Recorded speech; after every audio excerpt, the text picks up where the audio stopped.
genes, DNA, chromosomes, nitrogenous bases, purine, pyrimidine, allele, allelomorph, loci, homozygous, heterozygous, hemizygous அப்படின்னு நிறைய terminologies கேள்விப்பட்டிருப்போம். And அதுக்கு தெளிவாக மீனிங் தெரியாமல் குழம்பியும் போயிருப்போம். இந்த வீடியோவில் ஈச் அண்ட் எவ்ரி சிங்கிள் டேர்மை பற்றி தெளிவாக பார்ப்போம். First chromosome, DNA and genes, இது மூணுத்தையும் பற்றி தெளிவாக பார்ப்போம். இப்போ இந்த டிஎன்ஏ தான் மோஸ்ட் ஆஃப் தி லிவிங் செல்ஸில் ஜெனட்டிக் மெட்டீரியல்.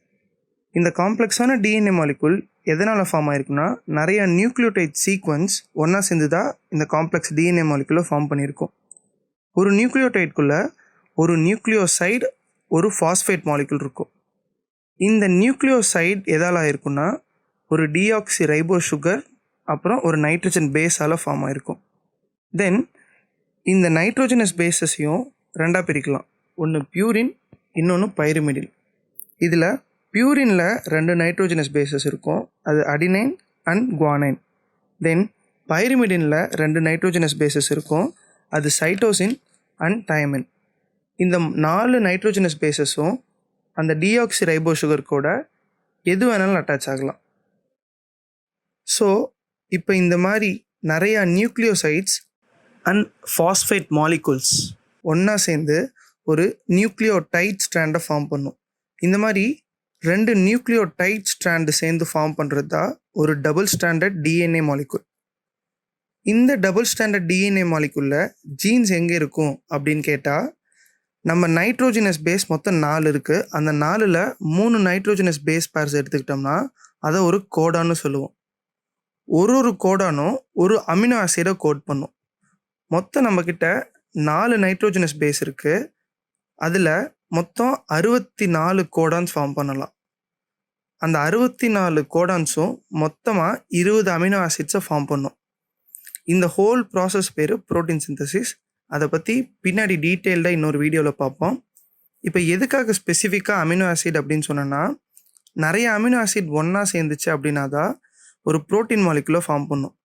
அந்த புரோட்டீன் மாலிகுல் தான் நம்ம பாடியில் கேரக்டர்ஸை எக்ஸிபிட் பண்ணும்.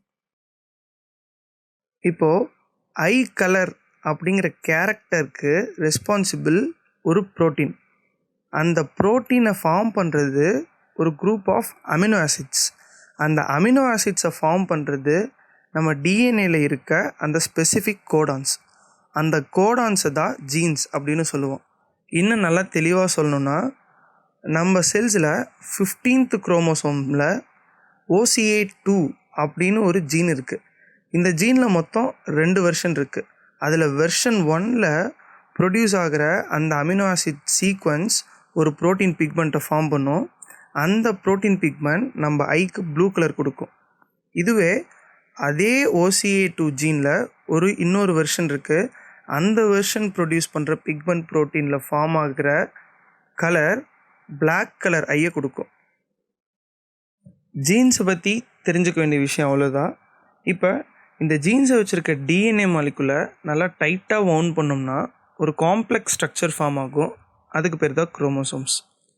நார்மல் ஹியூமன் பாடியில் மொத்தம் 23 பேர்ஸ் ஆஃப் குரோமோசோம்ஸ் இருக்குது. இந்த 23 பேரில் 22 பேர் ஆட்டோசோம்ஸ்னு சொல்லுவோம். ரிமைனிங் இருக்க ஒரே ஒரு பேர் தான் அல்லோசோம், அப்படி இல்லைன்னா செக்ஸ் குரோமோசோம். இந்த 23 பேரில் மொத்தம் ஃபஸ்ட்டு குரோமோசோமில் மட்டுமே 3000 ஜீன்ஸ் இருக்குது. நெக்ஸ்ட்டு ஒய் குரோமோசோமில் தான் இருக்கிறதுலே லோயஸ்ட் 231 ஜீன்ஸ் மட்டும்தான் இருக்குது. Next diploid, haploid, homologous chromosomes. இதை பற்றி டீட்டெயில்டாக பார்ப்போம். இப்போ நம்ம பாடியில் இருக்க மேக்ஸிமம் செல்ஸ் டிப்ளாய்டு ஸ்டேட்டில் தான் இருக்கும். ஒன்லி கேமெட் ஃபார்மேஷன் அப்போ மட்டும்தான் ஹாப்ளாய்டு செல்ஸ் ஃபார்ம் ஆகும். ஸோ டிப்ளாய்டு அப்படின்னா என்னென்னா, அந்த செல்ஸில் 23 பேர்ஸ் ஆஃப் குரோமோசோம்ஸ் இருக்கும். இப்போ அந்த 23 பேர்ஸுமே ஹோமோலோகஸ் குரோமோசோம்ஸ் அப்படின்னு சொல்லுவோம். ஹோமோலோகஸ் குரோமோசோம்ஸ் பற்றி பார்க்குறதுக்கு முன்னாடி லோக்கை அப்படின்னா என்னென்னு தெளிவாக தெரிஞ்சிருக்கணும். லோக்கை அப்படின்னா ஒரு குரோமோசோமில் ஒரு ஜீன் ஸ்பெசிஃபிக்காக எந்த இடத்துல இருக்குது அப்படின்னு இண்டிகேட் பண்ணி காட்டுறது தான் லோக்கை. ஜென்ரலாக அதை சென்டிமார்கன் அப்படிங்கிற யூனிட்டில் மெஷர் பண்ணுவோம். ஹோமோலோகஸ் குரோமோசோம்ஸ்னால் என்ன அப்படின்னு இப்போ தெளிவாக பார்ப்போம். இப்போ ஹியூமன் குரோமோசோமில் 15th குரோமோசோமல் பேர் எடுத்துக்கிறோம். அதில் 2 குரோமோசோம்ஸ் இருக்குது. Chromosome A and chromosome B அப்படின்னு வச்சுப்போம். இப்போ குரோமோசோம் ஏல 10 சென்டிமார்கன் யூனிட்டில் இருக்க ஒரு லோக்கையில் ஐ கலருக்கு ரெஸ்பான்சிபிளான ஒரு ஜீன் இருக்குது. அந்த ஜீன் எக்ஸ்ப்ரெஸ் பண்ணுற அந்த புரோட்டீன் பிக்மெண்ட் ப்ளூ கலர் ஐயை கொடுக்கும். இதே மாதிரி குரோமோசோம் பியில் அதே 10 சென்டிமார்கன் டிஸ்டன்ஸில் இருக்க அதே லோக்கையில் இன்னொரு ஜீன் இருக்குது. அந்த ஜீனும் ஐ கலருக்கு உண்டான ப்ரோட்டீனை தான் எக்ஸ்ப்ரெஸ் பண்ணும். பட் அந்த ப்ரோட்டீன் பிக்மெண்ட் பிளாக் கலர் ஐஸை கொடுக்கும். ஸோ இப்போ சிமிலர் ஷேப் அண்ட் சிமிலர் சைஸில் இருக்க குரோமோசோம்ஸ் அண்ட் ஒரே லோக்கையில் சிமிலர் டைப்ஸ் ஆஃப் ஜீன்ஸை வச்சுருக்க குரோமோசோம்ஸை ஹோமோலோகஸ் குரோமோசோம்ஸ் அப்படின்னு சொல்லுவோம்.